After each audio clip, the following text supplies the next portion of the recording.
السلام عليكم ورحمة الله وبركاته. ازيكم يا حبايبي؟ عاملين ايه؟ يا رب تكونوا بخير.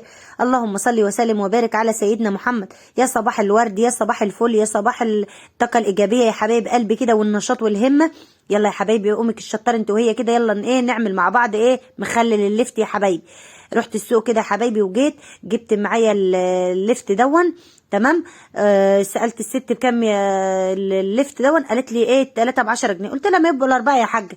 قالت لي ماشي مش هكسفك، وجابت ادتني الاربعه ب10. قلت ايه نخليهم على قد البطرمان اللي عندي. لو انت عندك بطرمان اكبر هاتي كميه اكبر. حلو وجميل جدا يا حبايب قلبي. تمام. جبت اللفت كده بالشكل ده، وانا لسه بالجلابيه ما قلعتهاش، قعدت كده ايه دخلت على السور عشان ما نوسخش الحته بقى كده عندنا يا حبايب قلبي. دخلت على السور كده وقلت انضف ايه واخلص. وبعد كده ايه نكنسه. اهو يا حبايب قلبي بقطعه بالشكل ده وبنضفه بالشكل ده، ونسيب الحته اللي هي لونها بنفسجي كده في اللفت يا حبايب قلبي، وبنغسله كويس. بتبقى لونها جميل قوي في المخلل يا حبايبي، في اللفت بالذات. تمام. او بنشيل بس ايه الحاجات اللي فيها طينه كده والوحشه في اللفته. بعد كده ايه بنقطعه يا حبايب قلبي اهو بالطريقه دي. وناخد فيه برضو شويه عيدان كده، احنا بنخلل برضو العيدان بتاعته يا حبايبي كده. والورق في ناس بتحشيه بيقولوا طعمه بيبقى كويس وحلو. بصراحه احنا ما جربناهوش، احنا بنحشي السلق، ورق السلق والبنجر. تحفه، ده جربتهم بصراحه تحفه يا حبايب قلبي. اما اللفت بصراحه ما جربتوش. لو عايزين تجربوه نجربه مع بعض يا حبايب قلبي. تمام اهو. ايه رايكم في الجمال ده؟ شايفين يا حبايبي اللفت شكله جميل ازاي؟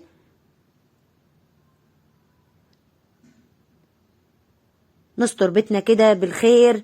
بأقل حاجة. لازم يكون اي اكل ما بيستغناش عن المخلل جنب منه. تمام اهو يا حبايبي. وبالذات كمان في الشتاء كل حاجة حلوة.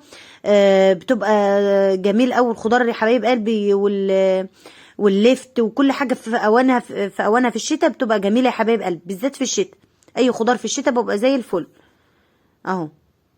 تحس له بطعم تاني غير حاجات الصيف خالص اهو. هنبدأ بقى نقطع كده اللفت بتاعنا يا حبايب قلبي، زي ما انت حابة تقطعيه قطعيه. عايزة تقطعيه صوابع، عايزة تقطعيه طرنشات، عايزة تقطعيه بالقطاعة عشان يبقى شكله حلو كده زي بتاع المحلات يا حبايبي. مفيش مشكلة، اللي انت حباه اعمليه. انا بقطعه بالشكل ده عشوائي كده. انا ما عنديش قطاعة يا حبايبي، اعذروني بقى. وبعمله بالشكل ده. تمام اهو. انا بستبسط الامور، اللي عايز يستبسط معايا يعمل زي ما انا بعمل، اللي عايز بقى يعمل ويدي شكل جمالي احسن واحسن يعمل انتي وراحتك. انا بديك الفكرة وانتي تعملي يا حبيبة قلبي اهو. طريقة سهلة وبسيطة. عايزة تقطعي مكعبات ماشي، عايزة تقطعي صوابع ماشي، ايه اللي انتي عايزاه اهو.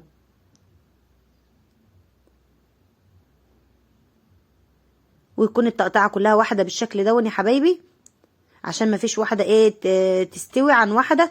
يعني واحدة تكون رفيعة كده تنهري في المخلل تخليه طعمه كله وحش يا حبايب قلبي اهو. نحاول ان احنا نخليه كله ايه تقطيعة واحدة اهو. خلصنا كده يا حبايبي تقطيع المخلل بتاعنا اللفت الجميل ده. شايفين الالوان يا حبايبي؟ نبدأ بقى ايه ننزل بيه تحت الحنفية كده بقى، نغسله غسلة ايه مية مية كده. ندخل بقى بيه ايه على الحنفية بتاعتنا جوه يا حبايبي، والورق ده بقى هنرميه ايه للطيور بتاعتنا. دخلت بقى كده على الحنفية تحت مية جارية كده بالشكل ده يا حبايبي، عشان اي تراب اي عفرة اي حاجة نغسل حاجتنا كويس اهو يا حبايبي، ونصفيه بالشكل ده.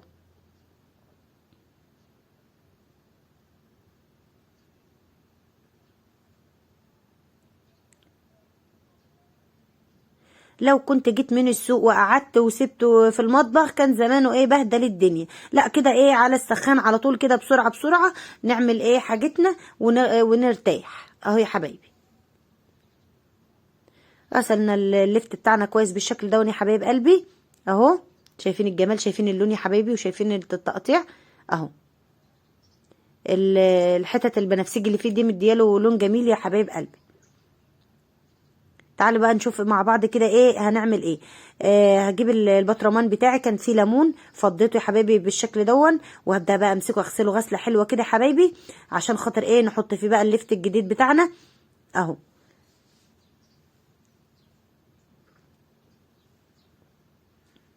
واغسل الغطا كده بالشكل دون ونشطفه كويس. وبعد كده بقى ايه نشوف هنعمل الملح بتاعه ازاي يا حبايب قلبي، والماده الحافظه بتاعته ازاي اهو. يلا حطوا لايك بقى يا حبايب قلبي وشجعوني كده، لو عجبكم المحتوى بتاعي يا حبايبي شجعوني وحطوا لايك وكومنت حلو منكم كده يا حبايب قلبي، بيفرحني وبيسعدني، ربنا يديمكم نعمة في حياتي. جبت كده عندي في بنجر في الفريزر يا حبايبي، كنت جايبه كتير، وبعدين كده حطيته ايه قطعته وحطيته في الفريزر عشان وقت ما احتاجه الاقيه اهو. جبت كده البنجر بتاعي يا حبايب قلبي، هقطعه كده بالشكل دون، هو كان قطع كبيره، قطعته كده بالشكل دون. وبعد كده بقى ايه نشوف هنحط عليه ايه يا حبايبي. هنحط عليه كوبايه ملح على الكميه اللي عندي دي اهو، علشان خاطر ونلفه في بعضه كده. كوبايه واحده ملح، معيار ال4 كيلو لفت حاطين عليهم كوبايه واحده ايه ملح يا حبايب قلبي. كده ايه القعد بتاعه او الملح بتاعه الحدق بتاعه يا حبايبي يطلع زي الفل. ومعلقه شطه بقى، الشطه دي حسب الرغبه، انت عايزاه يبقى ايه مشطشط كده وحار ما فيش مشكله، عايزاه ايه يبقى بارد ما فيش مشكله، اللي انت عايزاه. ونقلبهم بقى مع بعض كده يا حبايب قلبي. وكمان حطينا عصير ليمون يا حبايبي، بس معرفش اللقطه دي ما جاتش ليه. تمام. وقلبته كله في بعضه اهو بالشكل دون في البطرمان بتاعه، وحطيتهم كده في البطرمان بتاعي اهو. ما خدش وقت ولا مجهود ولا اي حاجه يا حبايب قلبي، بسرعه بسرعه كده. هنحطه كله في البطرمان كده بالشكل دون، وبعد كده نحط عليه ميه ايه يا حبايب قلبي. نشوف ايه اللون بقى، البنجر بقى هينزل اللون بتاعه، هيخليه تحفه اهو.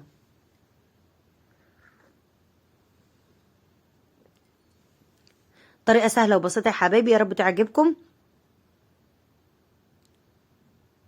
اهو. وحطينا عليه ميه من الحنفيه ولا اكتر ولا اقل، طريقه سهله وبسيطه، هتعملي احلى مخلل في بيتك اهو.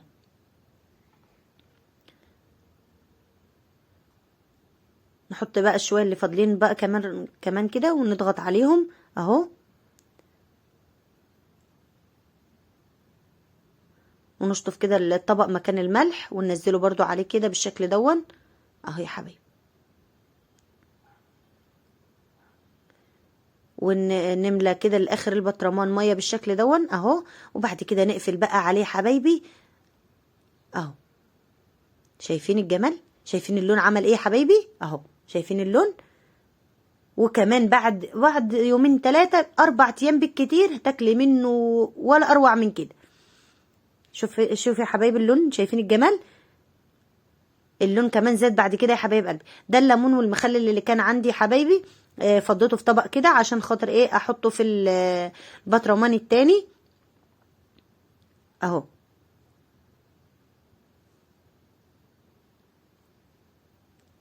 لو عايزين طريقه تخليل الليمون يا حبايب قلبي عندكم على القناه